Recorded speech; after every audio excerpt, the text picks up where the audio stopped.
विश्वं दर्पण दृश्यमान नगरी तुल्यं निजान्तर्गतं पश्यन्नात्मनि मायया बहिर्बोधभूतं यथा निद्रया यः साक्षात् कुरुते प्रबोधसमये स्वात्मानम् एवाद्वयं तस्मै श्रीगुरुमूर्तये नमः। इदं श्रीदक्षिणामूर्तये वसुदेवसुतं देवं कंसचाणूरमर्दनं देवकी परमानन्दं कृष्णं वन्दे जगद्गुरुं नारायणं नमस्कृत्यं नरं चैव नरोत्तमं देवीं सरस्वतीं व्यासं ततो जयमुदीरयेत्। ओम श्री कृष्णे नमः। ठीक है, इस वीडियो में 67 श्लोक 67वां श्लोक 66 तक हो गया था। ठीक है, क्या इंद्रियाणाम ही चरताम यन्मनो अनुविधीयते तदस्य हरति प्रज्ञाम वायुर्नावमिव अंबसी। ठीक है, मतलब जिस प्रकार जल में जिस प्रकार वायु नाव को हर कर जहां चाहता है ले जाता है, उसी प्रकार जब इंद्रियों के चलायमान होने पर मन भी उसके साथ लग जाता है तो वह इनकी बुद्धि को हर लेता है, अर्थात विचलित कर देता है। मतलब इसकी व्याख्या ऐसे आप समझ सकते हो कि अपनी निष्ठा को छोड़कर दूसरी ओर प्रवृत्त होना ही बुद्धि का हरण है। अभ्यास न करने से स्वच्छंद विचरने वाला मन विद्वान की प्रज्ञा को भी लोक वासना, शास्त्र वासना, उपासना, कर्मकांड या परोपकार आदि में लगा देता है। इसलिए सर्वदा आत्मचिंतन और आत्मकथन में ही लगा रहे। ठीक है, अब यहां तक तो स्थित प्रज्ञ का प्रसंग चल रहा था ना, इसलिए अब यहाँ पर इसीलिए जो है इसका यहाँ पर तो जीवन मुक्ति का प्रसंग है, इसलिए आगे के श्लोक उसकी बात बताई जाएगी। लेकिन वहाँ क्या, मान लीजिए एक मल्लाह है, वो अपनी नाव को दृढ़ता से धरती पर बांधता है, ठीक है, रखता है, तो नाव स्थिर कहाँ होगी? वो स्थित नौका वाला पुरुष, वो मल्लाह कहाँ होगा? जब धरती से उसकी नाव लगी रहेगी। समझ में आया? अगर अगर आंधी आएगी तो आंधी तो चलती है और उसने धरती से नाव बांधा नहीं, लंगर लगाया नहीं, खूंटे से बांधा नहीं, तो क्या होगा? नाव को पानी में छोड़ दिया तो भले मल्लाह नाव पर बैठा रहे, फिर भी नाव फल क्या होगा? है क्या होगा फल? इसलिए बोला वायुर नावमिव अंभसी, मतलब अंभस नावमिव, धरित्र्याम नावमिव, नहीं धरती पर जो नाव है ऐसा नहीं है, जो पानी में नाव है, मतलब मन की चंचलता रूप जल में जिसके जीवन की नाव फंस गई और वासना की वायु इधर से जोर लगाकर बहा ले गई, वो जीवन रूपी नाव को डुबा दोगी, तोड़ देगी, कहीं किनारे पर नहीं टकराएगी, किनारे पर टकराकर ध्रष्ट भ्रष्ट कर देगी। इसीलिए बोल रहे इंद्रियाणाम ही चरताम यन मनो अनुविधीयते। आप अब मन का नाविक उस पर बैठा हुआ भी है, फिर भी मन की चंचलता रूप जल में अपने जीवन की नाव, अपनी प्रज्ञा की नाव फंसी है और वासनाएं उसको इधर से उधर भटका रही हैं। समझ में आया? इसीलिए बोला तदस्य हरति प्रज्ञायाम। फिर मल्लाह उसमें रहेगा, उसकी प्रज्ञा ठिकाने रहेगी, हैं, तो वो घबरा भी जाएगा, अरे अब मरा, तो कहीं कूद ना पड़े पानी में, तो यही ना कूद पड़े पानी में, तो यही तो उसकी दशा होगी ना। तो इसके लिए क्या करना चाहिए? हैं, इसके लिए बहुत बढ़िया बात बताई है 68वें श्लोक में। क्या बताई है? हैं, बोली तस्मादस। अब 68वां श्लोक आगे वाला क्या है, इसमें बात बताई क्या? बोले तस्मादस्य महाबाहो निगृहीतानि सर्वशः इंद्रियाणि इंद्रियार्थे अभ्यस्तस्य प्रज्ञा प्रतिष्ठितः। मतलब क्या हुआ? इसका मतलब ये है कि हे महाबाहो, जिसकी इंद्रियों के विषयों से सब प्रकार से रोकी हुई रहती हैं, उसकी बुद्धि स्थिर होती है तथा उसे ही उसी व्यक्ति को ज्ञान निष्ठा सिद्ध होती है, दूसरे को नहीं। अब इसको ऐसे बोल सकते हो कि बोध होने पर कामादि शत्रुओं को जीतने के लिए सदा तत्पर रहो। इसलिए यहां अर्जुन को महाबाहो कहकर संबोधन किया है क्योंकि यहां शत्रु विजय का प्रसंग है और विषय वासनाओं को जीतने में अर्जुन वीर था ही नहीं था। एक बार अर्जुन देवलोक में गया, वहां उर्वशी अप्सरा ने उसके पास जाकर इच्छा जताई व्यक्त की, किंतु अर्जुन ने उनसे माता कहकर उसका प्रस्ताव अविष्कार कर दिया।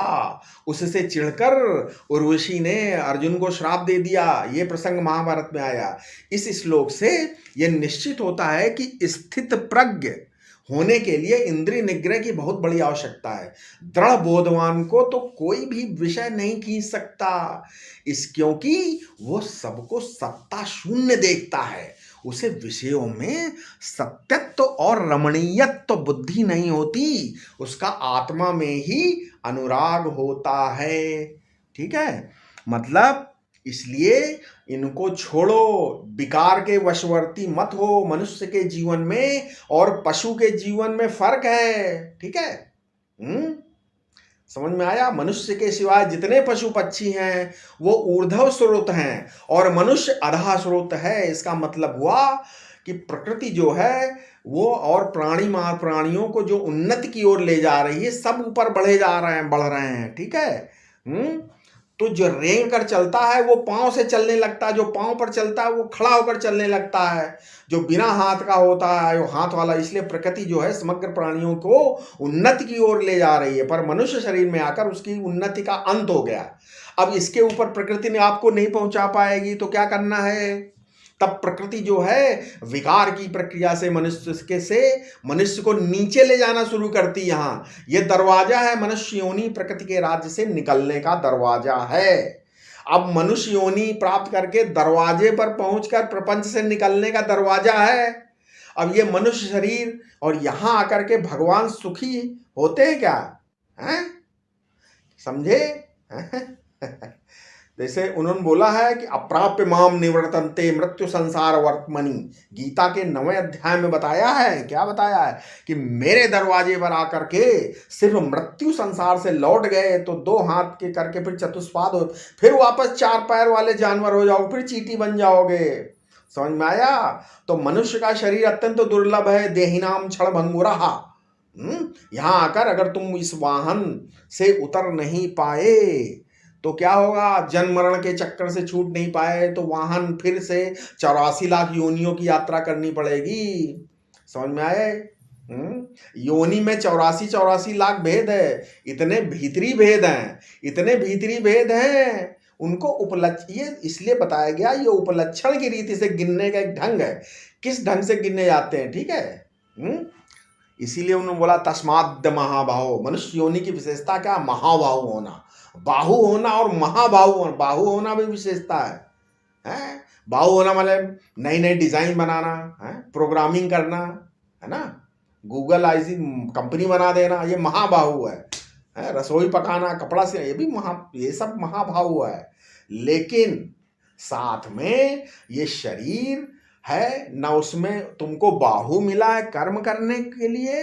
बैल के पास बाहु नहीं है भार ढोने के लिए, घोड़े के पास बाहु नहीं है, वो श्रुआ हाथ में लेकर इंद्राय स्वाहा करने के लिए तुम नहीं हो। ये वेद की पोथी लेकर हाथ में गणानाम त्वा गणपति गवाम है, ये सब ये बोलने के लिए नहीं है, वो वेद पढ़ने के लिए नहीं बना है। ये तो मारा धर्म कर्म के लिए, धर्मानुष्ठान के लिए हाथ को बनाया गया। बाहु का तो काम है कर्मानुष्ठान, पर महाबाहु का काम है इंद्रियों का निरोध। इसलिए हे अर्जुन तुम महाबाहु, तस्मात् से महाबाहु निगृहीतान सर्वशः। समझे? तुमने कैद किया शत्रुओं को। निगृहित करना माने वश में करना, इंद्रियों को मारना नहीं है, निग्रह करना है। इंद्रियाणाम ही चरताम। इंद्रियों के जो विषय हैं उनसे इंद्रियों को रोक करके वश में रखना। जो इंद्रियों को अपनी रोकने में समर्थ है, वो इंद्रियों को इंद्रियों को वेग को रोक करके संसार का व्यवहार करता है, संसार में जीवन यात्रा करता है, जीवन व्यवहार करता है। उसकी बुद्धि प्रतिष्ठित होती है, वो स्थित प्रज्ञ हो जाता है। अब स्थित प्रज्ञ होने के बाद उसकी क्या स्थिति होती है, उसके व्यवहार में क्या परिवर्तन आता है, उसको आगे के श्लोकों में बताया है। क्या आगे श्लोक में क्या बताया है? क्या बताया है?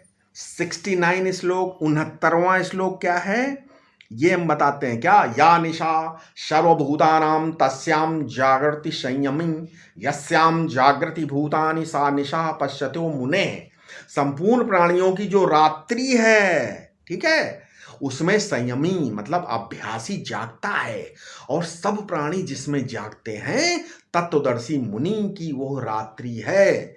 मतलब यहां क्या हुआ, यहां भगवान अर्जुन के तीसरे प्रश्न का, ठीक है, कि उसका बैठना कैसा होता उत्तर दे रहे। वह कहते हैं कि अज्ञान रूपी रात्रि में सोया रहता है और स्वरूप निष्ठा रूपी दिन में जागता है, अथवा क्या करता है, पहले पहर में सब कोई जागे, दूजे पहर में भोगी, और तीजे पहर में रोगी जागे, और चौथे पहर में योगी। इस युक्ति के अनुसार वो रात्रि के अंतिम भाग में जागता है। यहाँ योगी शब्द से भजनानंदी या अभ्यासी समझना चाहिए। योगी के लिए भजन ही जागना है तथा विषय चिंतन ही सोना है। समझ में आया?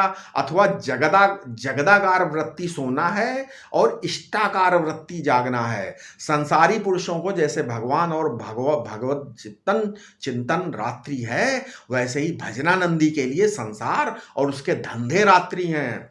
अविवेकी पुरुषों के लिए परमात्मा का ज्ञान निशा है, ठीक है, और प्रपंच संसार का प्रपंच दिन है। इस परमात्म ज्ञान रूपी निशा में अविवेकी सोते हैं और विवेकी जागते हैं। अथवा संपूर्ण संसार कर्म रूप क्रियात्मक है और ज्ञानी कर्म को निशा रूप देखता है, क्योंकि बोध होने पर कर्म होते नहीं। जैसा कि कहा है, कर्म ही होई स्वरूप ही चीन्हे, है कि कर्म की होई स्वरूप ही चीन्हे।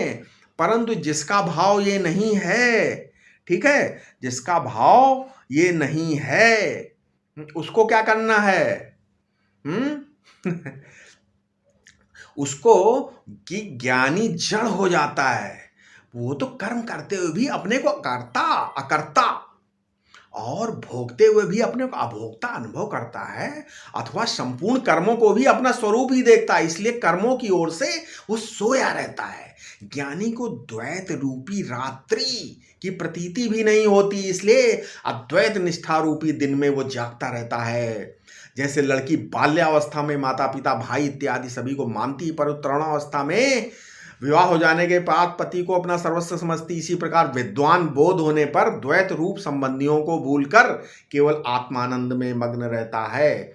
हैं? अब आगे के हमने बताया ना, अब तक जितने भी श्लोक थे ऊपर, वो स्थित प्रज्ञ स्थित धी के लक्षण रहे, परंतु इस श्लोक में दोनों के ही लक्षण बतलाए गए। यहाँ संयमी स्थित प्रज्ञ का वाचक है और मुनि स्थित धी का। संयमी और मुनि वास्तव में तो एक ही कोटि में है, अंतर केवल इतना है कि संयमी अभ्यासी या समाधिनिष्ठ को कहते हैं, और मुनि किसको कहते हैं? विचारवान मननशील को, अभ्यास में करता रहता है, इसलिए संयमी के साथ जागना कहा है। और मुनि केवल दृष्टा मात्र होता है, इसलिए उसके साथ जागना न कहकर पश्यता देखने वाला कहा है। अर्थात संयमी शब्द से जीवन मुक्त और मुनि शब्द से तत्ववेत्ता समझना चाहिए। समझ में आया? इस श्लोक में विदेह कैवल्य का स्वरूप बताया गया है। संयमी या जीवन मुक्त विषयों की ओर से इतना सोया रहता है कि उसे विषय चिंतन का भान ही नहीं होता, उसकी कभी जगदाकार वृत्ति नहीं होती। अर्थात विदेह कैवल्य के लिए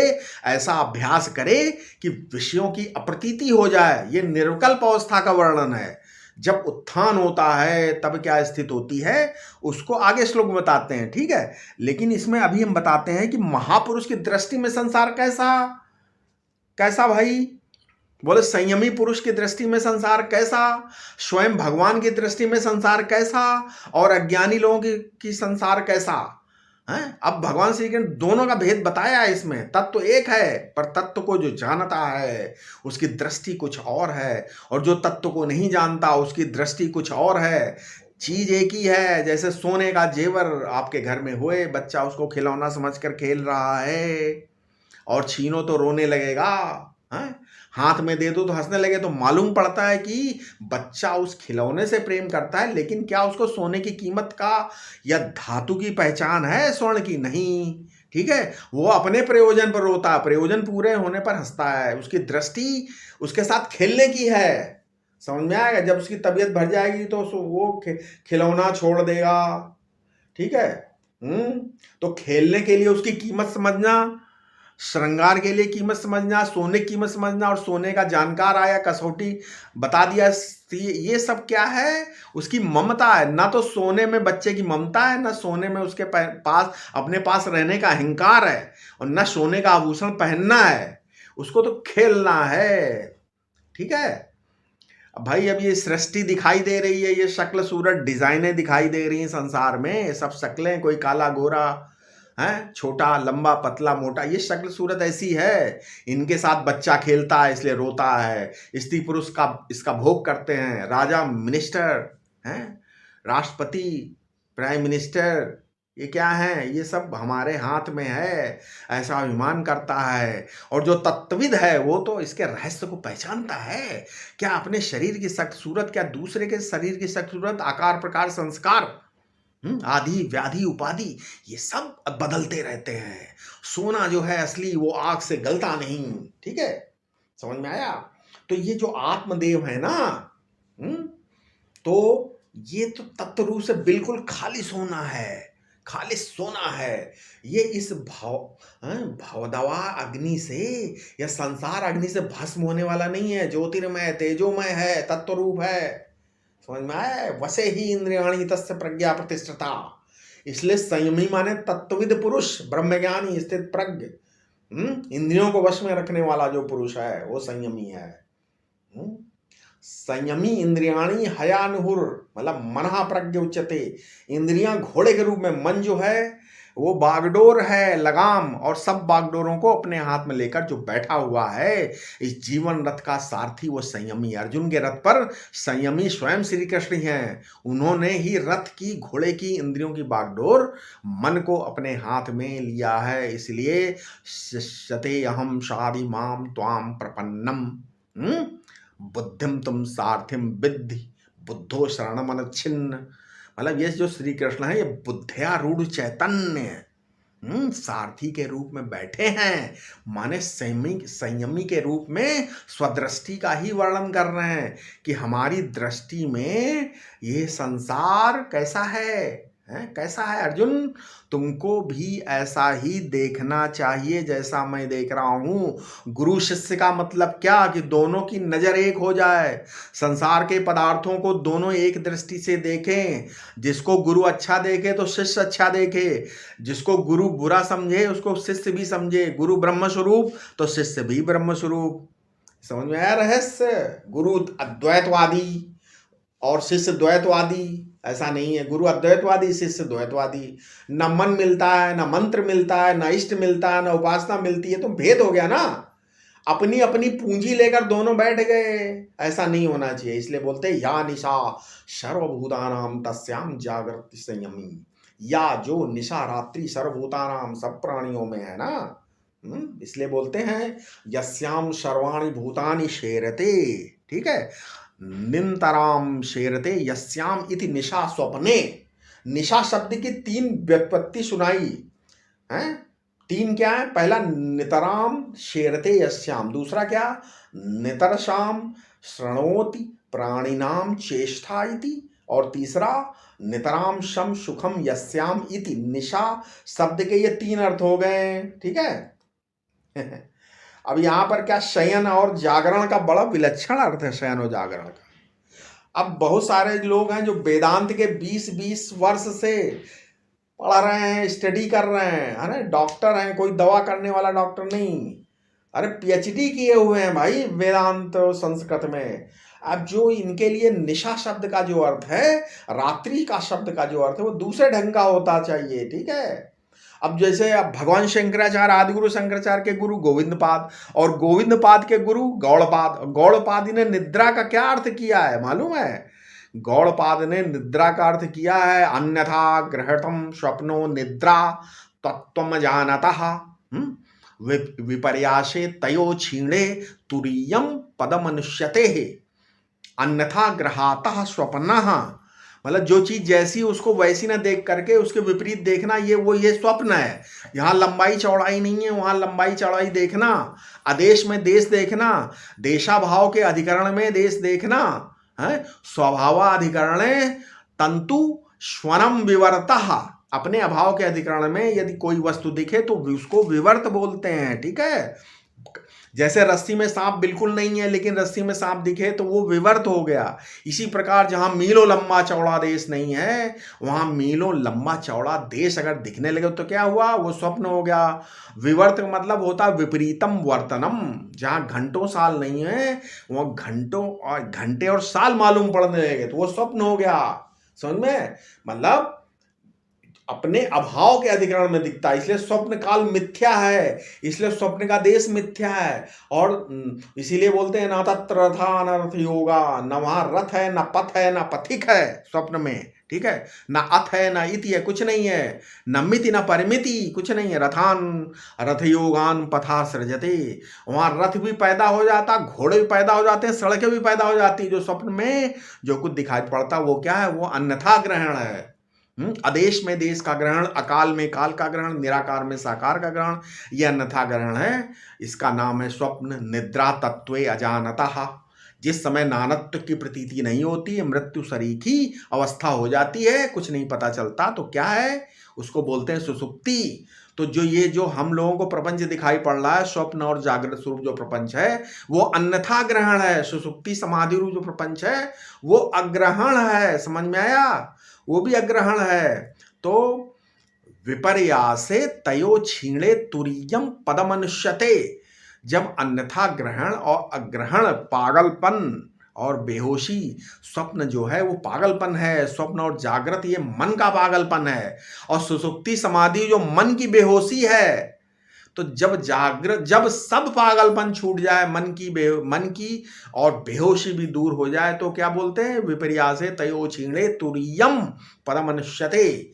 जब जागृत निद्रा विनिर्मुक्त जो तुरी पद है, अपना स्वरूप, उसका साक्षात्कार होता है, या निशाम सर्वभूतानाम, उस तुरीय पद को, आप परमात्मा को, ब्रह्म को ये सारे प्राणी नहीं दिखते हैं, नहीं देखते हैं। उस ब्रह्म के संबंध में ये सुसुप्त हैं, सो रहे हैं। ब्रह्म जो है वो प्राणियों की निशा है, सभी निशा। ये जानते हैं आप लोग संस्कृत में जिसको निश बोलते हैं, निश माने निशा। निश शब्द जो है वो उसी से आप हो बन करके निशा बन शब्द बनता है। वाक का वाचा, निश का निशा और दिक का दिशा, ठीक है। दिक का दिशा, निश का निशा, इसी को निष्को नाइट निष्को नाइट हो गया, ठीक है। तत्वज्ञ को क्या दिखता है, तत्वज्ञ को ब्रह्म दिखता है। तत्वज्ञ का दृश्य भी ब्रह्म ही है और अज्ञ के ब्रह्म है ही नहीं, तो दृश्य ही दृश्य है। तो जिज्ञासु मुमुक्षु विवेकी के लिए दृश्य से दृष्टा जुदा है। दृश्य को देखने वाला है सो दृष्टा। इदम और अहम दो पदार्थ हैं जो एकांत अज्ञानी हैं, उनके लिए तो दृश्य ही दृश्य है, दृष्टा के बारे में वो कुछ नहीं जानता, ठीक है।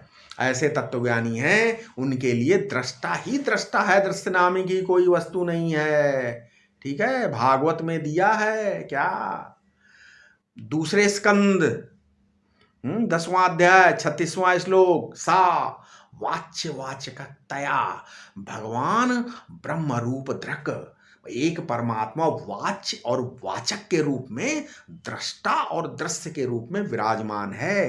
ये भागवत में दिया है। ये देखो वेदांतियों में भी जब गड़बड़ हो जाती है तो क्या हो जाता है, क्या करती है कि सिद्धि की दृष्टि का वे अनुवाद नहीं करते, ठीक है, ठीक से अनुवाद नहीं करते। जब कच्चे वेदांती होते हैं, विवेक दशा में रहने वाले वेदांती रहते हैं, या पोथियों में तो पढ़ लिया विवेक के लिए दृष्टादृश्य के ग्रंथों में विवेक पढ़ लिया, अनुभव की दशा में नहीं पहुंचे हैं, उसी को सिद्धांत मान करके दृढ़ हो गए, तो साधन की दृष्टि से बहुत उत्तम, अच्छा है। घट का दृष्टा घट से जुदा, दृश्य का दृष्टा दृश्य से जुदा, विवेक काल में, विचार चंद्रोदय काल में बहुत ही उत्तम है। परंतु विचार सागर में जब डुबकी लगाओगे, जब वृत्ति प्रभाकर के प्रकाश में डूब जाओगे, तब समझ में आएगा।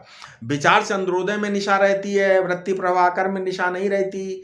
चंद्रोदय तो जानते हैं आप, विचार चंद्रोदय ग्रंथ, ठीक है, जो है वो निशाकालीन है, और वृत्ति प्रभाकर जो है वो दिवसकालीन है। तो सिद्धि की दृष्टि में और जिज्ञासु की दृष्टि में फर्क होता है। वो फर्क क्या होता है, अच्छा देखो, आप देखो तत्वदर्शी की दृष्टि क्या, उसके लिए मैं परिच्छिन्न हूं, ये दृष्टि उसमें नहीं है। मैं लोकांतर में जाने वाला हूं, ये दृष्टि उसमें नहीं है।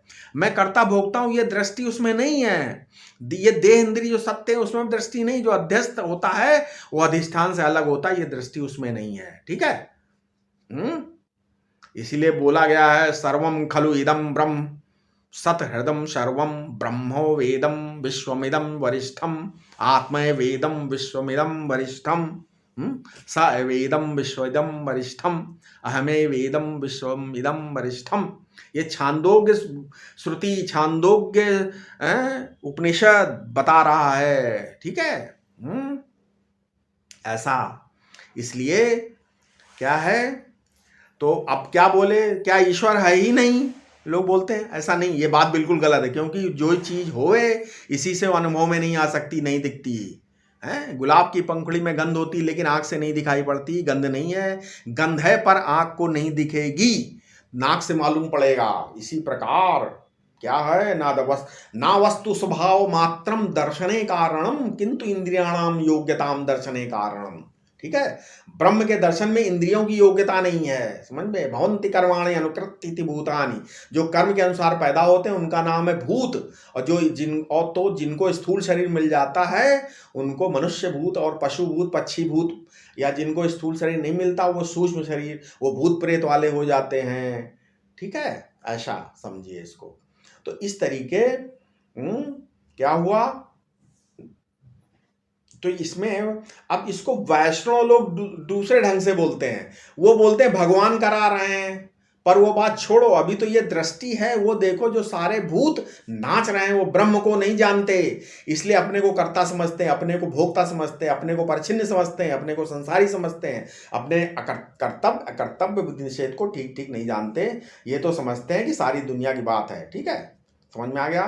तो यस्या जागृति भूतानि, संस्कृत में ऐसा बोलने का रिवाज है। भूत माने पैदा, उत्पन्न, जिसकी उत्पत्ति हुई उसो भूत, और मरेगा भी। ठूंठ में भूत पैदा हुआ तो उसकी परीक्षा करने पर वो मरेगा कि नहीं। इस प्रकार ब्रह्म में जो प्रपंच नाम रूपात्मक भास रहा है, ये ब्रह्म ज्ञान होने पर मर जाएगा, ये है ही नहीं। जैसे ठूंठ में भूत बिना हुए दिखता है, इसी प्रकार ये भूत पर यथार्थ ब्रह्म में बिना हुए दिख रहे हैं। यास्याम जागृति भूतानि सा निशाम पश्यते मुनो। ठीक है, समझ में आ गया। अब इसमें अब ये क्या, संसार के सारे दुख होते, इसी से अखंड सत्ता छूटती, इसी से अखंड ज्ञान छूट जाता है दुखों की वजह से। मम मेरा 2 अक्षर की मौत है, न मेरा ये 3 अक्षर का अमृत है। मम माने मेरा, ये नहीं न मेरा, ये अक्षर है। आध्यात्मिक मृत्यु 2 अक्षर की, मम अज्ञान, इसी का ख्याल ज्यादा रहता है। महात्मा कहाँ जागता है, न मम में, मेरा नहीं है, हाथ खींचो, ये महामंत्र है। बिल में हाथ डालना, सांप काटने के लिए बुलाना, आ बैल मुझे मार। इसलिए यतो यतो विरज्यते विमुच्यते ततो ततः, जहां जहां से वैराग्य होगा वहां वहां से तुम मुक्त हो जाओगे। मुक्ति चाहो, जिससे वैराग्य होगा उससे मुक्त होगे। राग है इसलिए बंधे हो, बंधन और मुक्ति का यही रहस्य है। ठीक है, समझ में आ गया। अभी आगे क्या है इसमें, आगे हम अपने अगले वीडियो में बताएंगे आगे का श्लोक। ठीक है, आशा है आपको ये समझ में आया होगा। कृपया इस चैनल को सब्सक्राइब करें और लोगों तक पहुंचाएं। ओम शांति शांति शांति।